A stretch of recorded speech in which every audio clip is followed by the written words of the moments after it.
Hey there, welcome. So, who are you?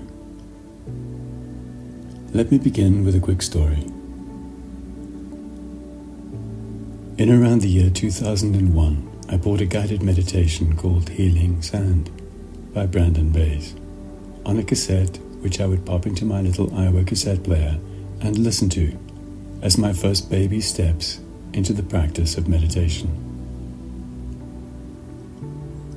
After a couple of months of regular sitting, I arrived at a point one day where I was sitting and there was not a single thought moving across my mind.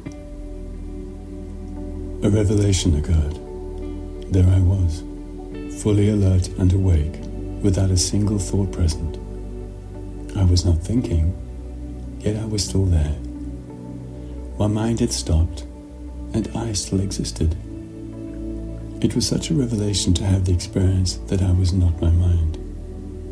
Up until that point, I was so used to living in my mind with its hopes and worries and plans and lists. I was so connected to it that I thought I was it.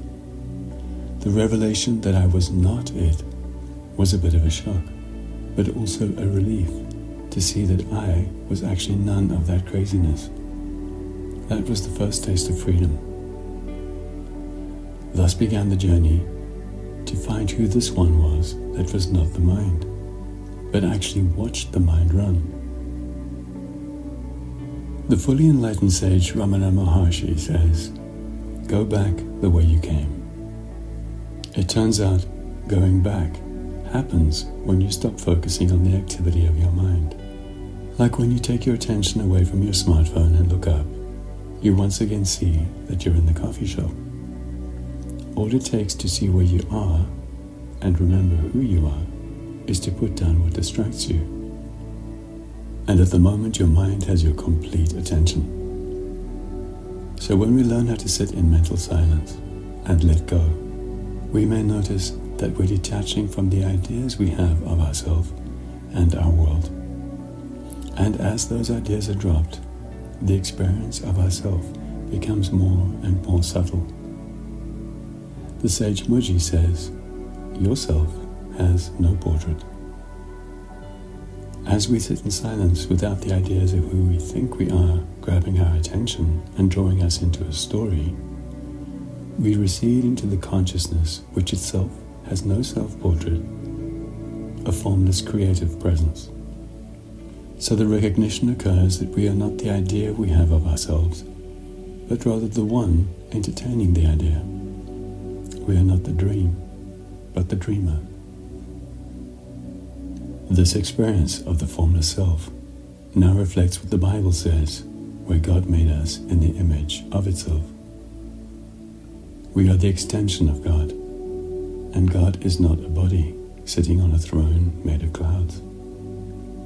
God is the formless eternal presence of consciousness in which everything occurs, an effortless natural field of endless perfection.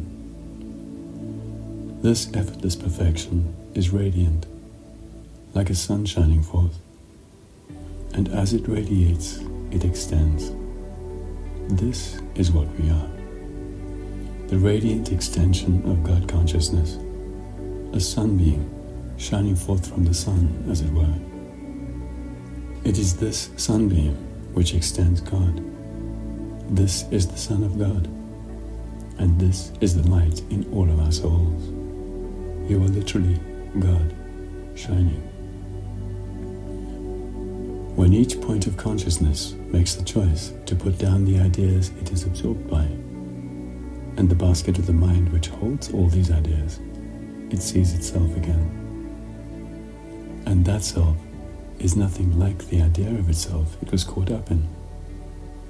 Without the ideas it's lost in, the self discovers that it is eternal, unassailable, formless presence, vibrating at the frequency of love, just like its source.